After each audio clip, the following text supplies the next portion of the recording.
before I give my reaction, let me tell y'all exactly how the Grizzlies have been since he was the head coach. He got hired in 2019, 2020 when he took over as the head coach. They went 34 and 39. They went to the play-in. In 2020, 2021, they were 38 and 34 with an AC, lost in the first round.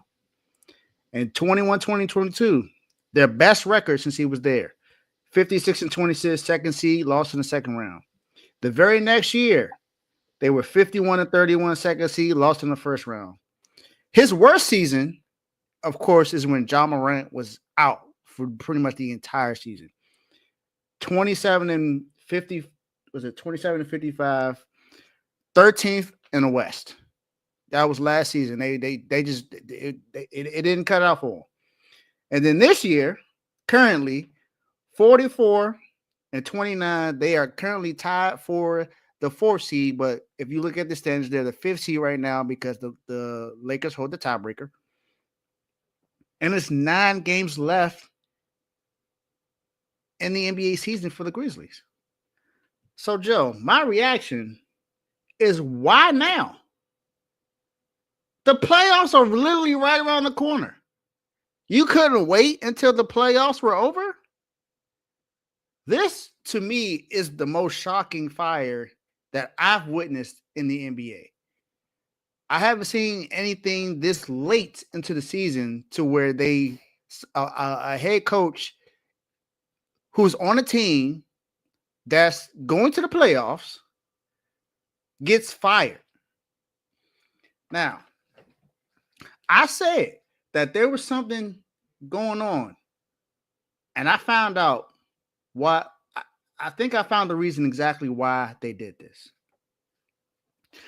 So, Joe, since January 1st, you know what their record is against top 8 seeds?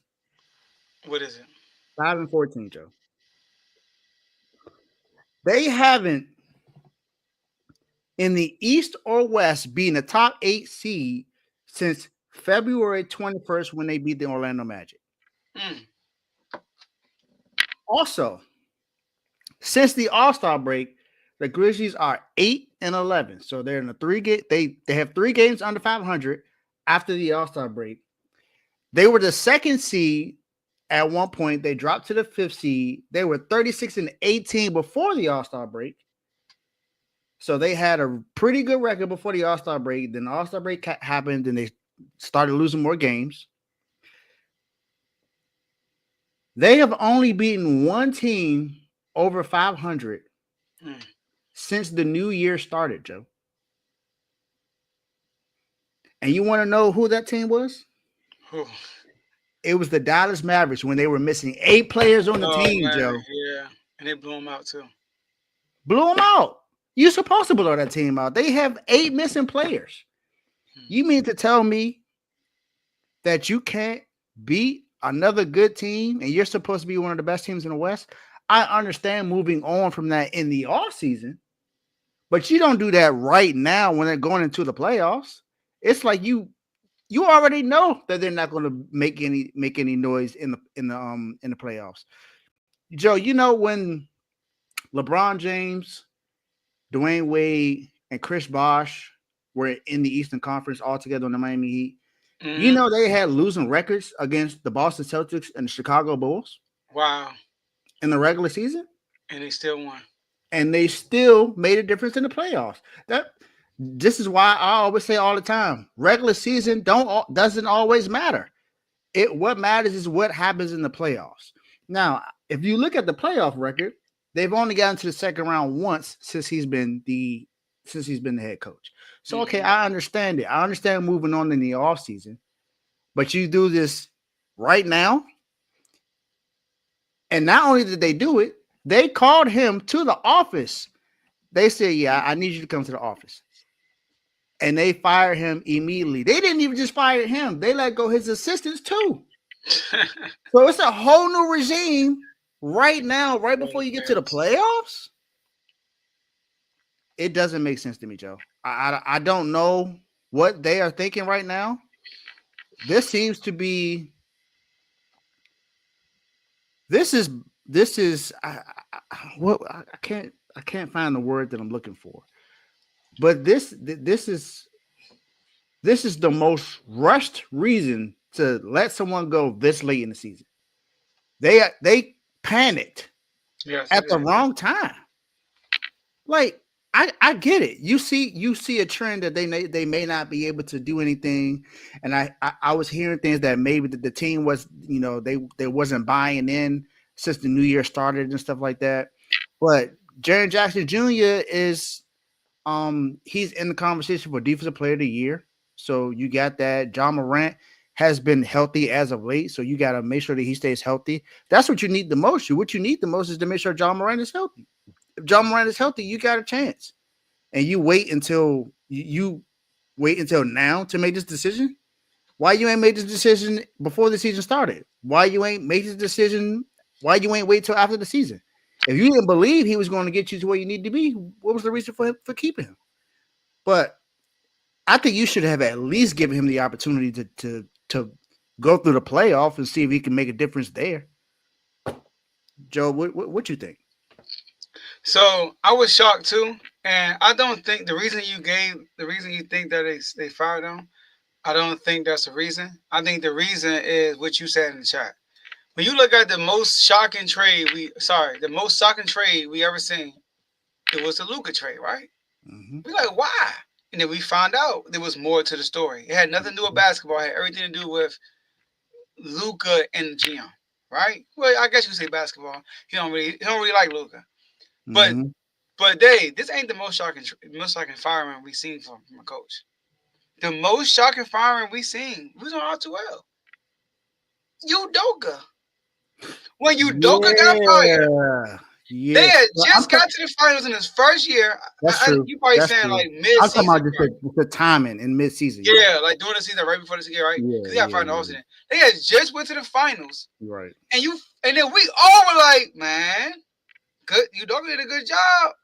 Next year, watch out for the Celtics. Then they trade for Porzingis. They got you Holiday. We like, uh-oh. And then boom, Udoka gets fired. I think it happened after that.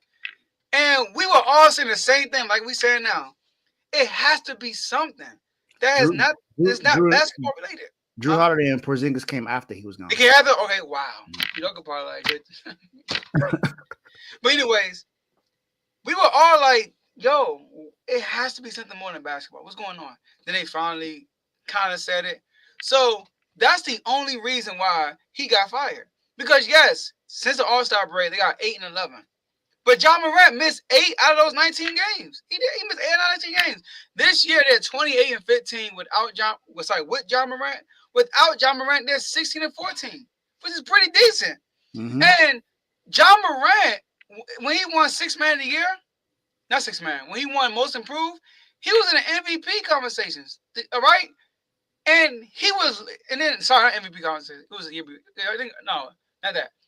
The All Star break. That's what it was. There were conversations like John Morant is an all star because of his play style, but there's a case to say that they won a lot of games that year without John Morant. I mean, like how good of a coach he was without John was hurting Jaws to get some accolades. Basically, what I'm trying to Facts. say. All Facts. right, so it has to be something more than basketball. He's 250 and 214 as a Grizzlies coach, which is the most wins for a Grizzly coach in history. Also, you went down the playoffs, right? Like you said, they didn't make it. Ja was a rookie. I think it was Ja's second year. They went to the play-in. Was it the second year? They went to the play-in or his third year, whatever. They went to the Yeah. play-in. Mm-hmm. They beat the Warriors in the play-in, right? They beat the Warriors. They get first. They had a beat somebody before the Warriors. Then they beat the Warriors. Ja drops 40 the first game against Utah. They lose 4-1. They just won They just won a good team. The Mm-hmm. next year, like you said, they lost in the second round against the Warriors. But Ja got hurt. Mm-hmm. People forget that Ja got hurt in Game 3. Mm-hmm. He got hurt, and then even the first game he didn't play. They beat the Warriors by like 40, bro, and playing whoop that trick. He's a really good coach. And then they lose that series. Then a year after that, they play the Lakers. People say, "Oh, they should have beat the Lakers. The Lakers was the 7th seed." Bro, they had Jaren Jackson Jr. was the only big they had. They had Tillman, bro, starting.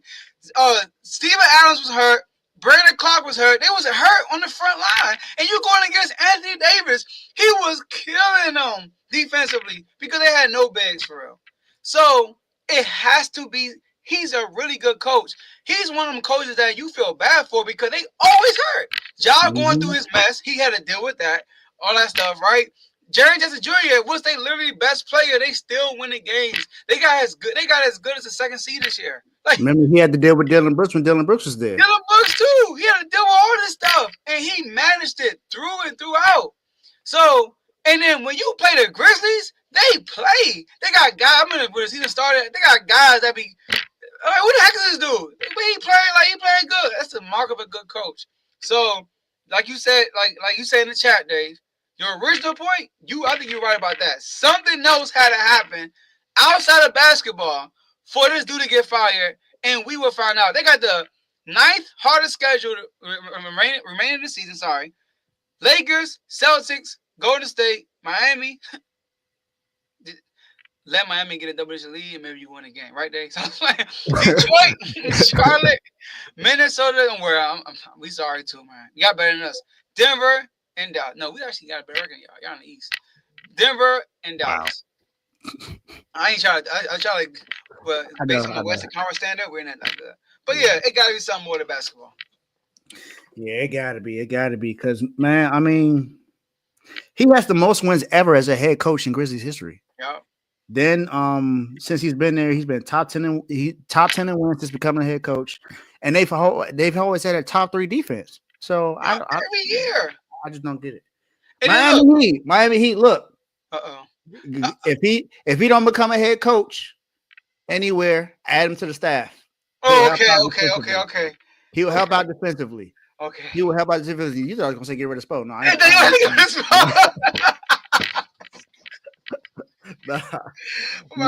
you talking about how he get guys balling? Spo, that's how Spo right there. That's what I'm saying. You put him on Spo staff. I think he's gonna get a job. They say he's gonna be the top candidate for next year. Yeah, I think the Wizards might go get him though. But the 76ers might get him. More than likely, their coach is gone. Coach Bud gone. Oh no. Yeah. But I do want to say this real quick.